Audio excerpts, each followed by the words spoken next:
Welcome to the Not On My Watch podcast, where real-life issues facing the family and the church are addressed with bold and uncompromising truth. It's time to reject the mediocrity of the day, live courageously in the face of danger, and declare, Not On My Watch. Here are your hosts, Jeff and Rochelle Ferguson.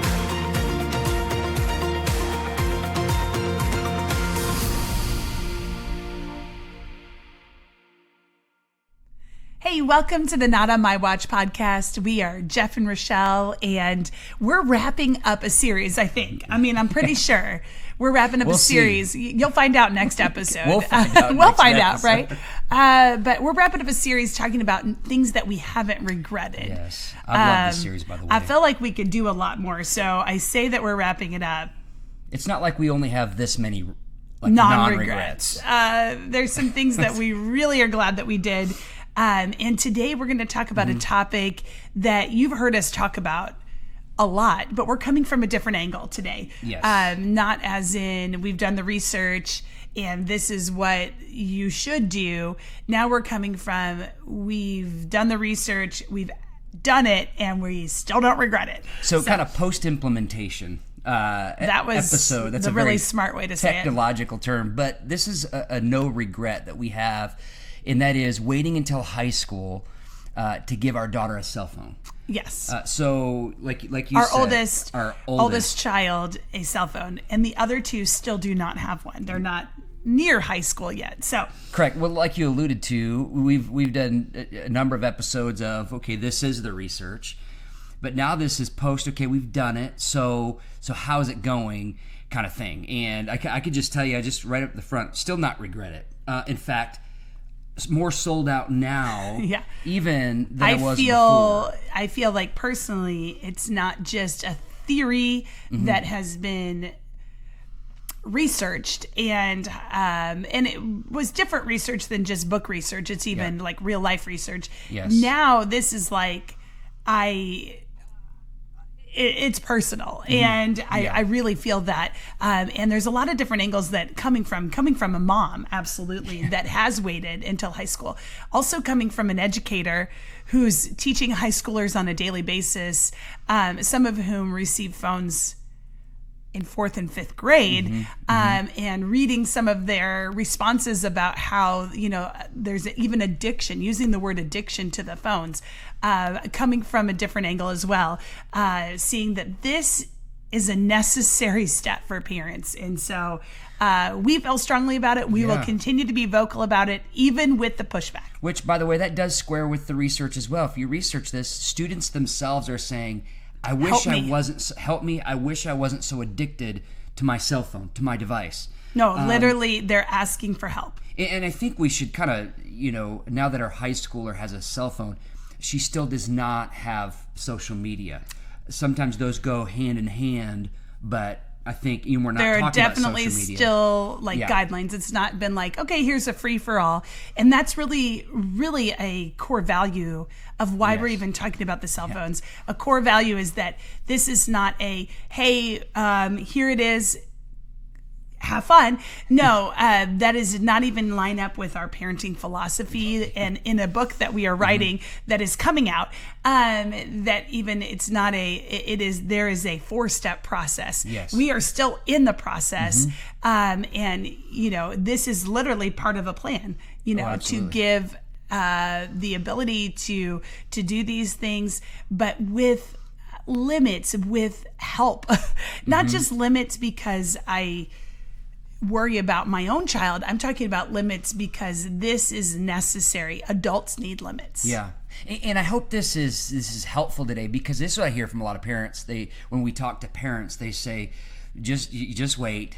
When your child gets a cell phone, it'll be kind of the same thing. They'll be addicted. It'll be at their, you won't be able to tear them away. These are some things we hear as parents who You are saying that very kindly.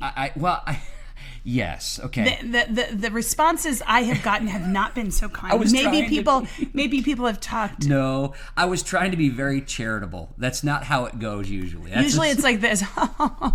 Bless your heart. Bless your heart. You'll find out when you give your child a phone and how you can't rip it away from their hands. Oh, you think you know. That's how it's been. more in my realm of people condescending responses. And I can say we gave our child a cell phone right before the end of 8th grade, like at the very end and into the summer. So this is not like, oh yeah, you'll know it's been about 2 weeks. No, we're talking about 4 or 5 months now, if you do the math. And I've been nothing but thrilled. I've been nothing but thrilled with the response of how it's worked in our family. And I credit it a lot to some of the basically we've been talking about getting a phone since about 4th and 5th grade and saying this is how it will be in about 5 years. Yeah. This is how it'll be in about 4 years. The training, this is how to do it. And I am thrilled. And partly this is the first point of this. Yeah. Why did we do this like this? Because it's given us a long runway. And it's not a short runway. Like, okay, we talked about it, and hey, this afternoon we went to AT&T, and there you go. We've been talking about this, training about this, thinking about this, praying about this, and planning for this for years. Now, that sounds like a lot of work. And it is. It is, but it hasn't been like, oh, we have a spreadsheet. I'm not a spreadsheet person. No. If anybody was going to be a spreadsheet. It'd be me. And we don't have a but spreadsheet. But we don't have it because I don't want one. And because I don't think I could. Can I add this? And I don't think these are bad, but so we gave our daughter a cell phone. And there was no application she had to sign, no agreement she had to sign, really no parental controls in the sense of all of these technological gadgets hooked to her device so that she doesn't. Here's the thing. We had a long runway. I want to say this. We're not, some people think when we advocate for no cell phones until high school, it's like no technology. And then when they're in high school, technology. This long runway was so that she had a computer, then she had an iPad that she was learning to use. All of it, and here, what we were doing is we were discipling her along the way so that when she did get a cell phone, it wasn't this newfangled technology that she could just do with no training. With no training. And so here's the thing. We need to train our kids not to, here's the agreement and check the box. No, here's the thing. We need to train their hearts.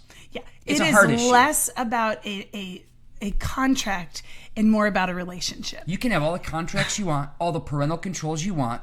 We need to know something about our hearts, and that is all of our hearts are evil beyond even what we can know. So we need to have our hearts under the discipline of the Holy Spirit. I have never known somebody be like, well, I signed a contract, therefore that's why I do it. I'm sanctified. It has nothing to, like contracts in general, though. I'm talking about in life. Like, you're right. I'm not faithful to you because I signed a marriage contract. Well, good thing we signed a marriage license. Because, no, I'm faithful to you because I want to please Jesus. I love you. There's constant, daily things. This is the same thing with everything. We want to make life a machine, and life is not a machine. We're dealing with humans. Yes. And so a warm relationship is the foundation of this. That's why we had a long runway. Yeah. That's why we talk about a lot of things in our house. There's no off limits talking. And this is why, because things are based upon a relationship, not based upon a paper contract. And I know that some people listening to this are like, well, are you dogging having rules? No, I just don't think that a lot of rules actually leads to a whole lot of good things. I don't think God has a lot of rules with us. If you read scripture, it's not a list of rules. It's a list of it's a letter. It's a how to live. If you have a relationship with Jesus, you will live like this. Yes. It will be the outflow of a heart surrendered to Jesus, not a behavior modification. I mean, I'm teaching the Beatitudes right now to my students, and I'm going, the Beatitudes are not a list of commands. Yeah. What the Beatitudes are it's how you will act the more you spend time with Jesus. Yeah. The more you become like him.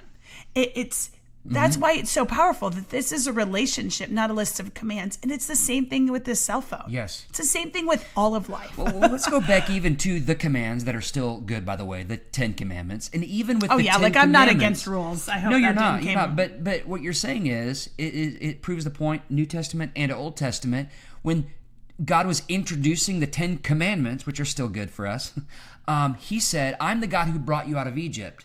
Therefore, basically, I love you, you love me, and if you love me, this is how you're going to respond. You're exactly right. Not because to put your thumb on it. He's saying this is the way to real life.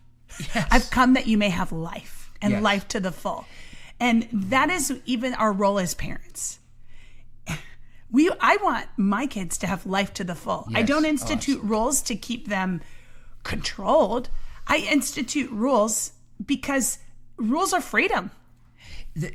Absolutely. The guy, as we have guided her, and I want to repeat, we are not separatists who believe technology is bad. We simply want to say, okay, we know how the brain develops. We know when the brain develops and all these things. We simply want to set our girls up for success so that we have a long runway. And along the way, we are saying, hey, let's talk about this. Hey, let's course correct. Hey, let's do this. Yes. And it's not perfect. Here's Let's some just, freedom here. yeah. Here's some freedom here. So that when we launch them into, in this instance, a cell phone, we're not launching them into unfettered access to the whole world of cell phone social media. No, absolutely not. Which is damaging. We have equipped, it is damaging. We've equipped them to learn how to do this technology in a Christ-honoring way, more than just, hope mom and dad don't find out. And I think this long runway kind of goes to a second point that we were talking about is, you know what, I think it's very spiritual, but you may go, well, I don't know how this is a spiritual. It is.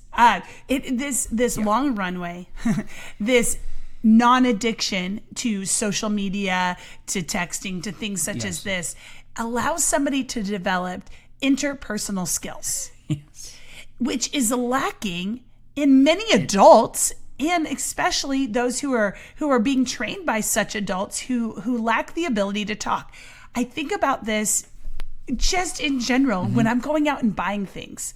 I know this sounds like an old person, and I'm okay with that because we need to literally talk about this. Yes. People are lacking in just basic customer service, talking skills. Like I've gone places, like I ordered a cake the other week and the place did not have it ready, and it was a thing, and I was like, it's okay, I'll come back tomorrow. The party's not till tomorrow. I come back at the appointed time. We discussed it, and I get there and the cake is still not ready. And I said, okay, like, hey, like the party's like, I'm going to the party right now. And like, I've already paid for the cake. Is there any way that we could move this along? And it was like, people couldn't look me in the eye. I didn't really know what was happening. Like, I think I was on the phone with you like, hey, I think I'm getting the cake. I don't know. Like, I'm not sure right now. Yeah. It was like this thing. And I'm going, this is all coming from this place where we lack the ability to just talk. Yeah. And if we're so enamored with technology, we will lose the ability to talk, and that is so important. That's a problem. I often say, well, we have to text the next generation because that's what they're used to. That's a problem. Yeah, maybe we should change what they're used to. We have to have instead of adapting face-to-face conversation that has to be developed before we hand people technology that is going to make us relationally farther apart if we don't know how to handle that technology. Yeah, and I really think this comes back to our foundation. It does. A warm relationship. It does. How do you learn to have conversation? With your mom and dad, with your siblings. Yes. And if there isn't conversation, if it's more just like looking at the cell phone, not even understanding how to have conversation, this is how you develop in life.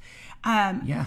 I mean, if you go out and look at the research, like, people are very concerned about the effects of social media that we have yet even to determine the long-term effects. Yeah. I mean, it just hasn't been around long enough to know the long-term. Right. Absolutely. And so, introducing things slowly, being able to help people develop necessary skills for life. I know AI is changing the world, but guess what? AI will never replace flesh and blood. Oh, absolutely not. It won't. It won't replace this. Okay, and the last thing of why we don't regret this is there are simply battles that we will not have to fight. Oh, and I'm just thrilled because guess what? Life has enough battles. I don't know if you've realized it. If you haven't, praise God. But that's not my experience. My experience is that there have been battles to fight. There are challenges that arise. And you know what? I'm into facing as few of those challenges that I have to. If there are decisions I can make that will benefit my children and me to not have to fight certain battles, you better believe I'm going to make those decisions. And so we don't have to say things like, we're at dinner, put the phone away. When we're talking, or, That doesn't happen. It's not. Absolutely. It's not.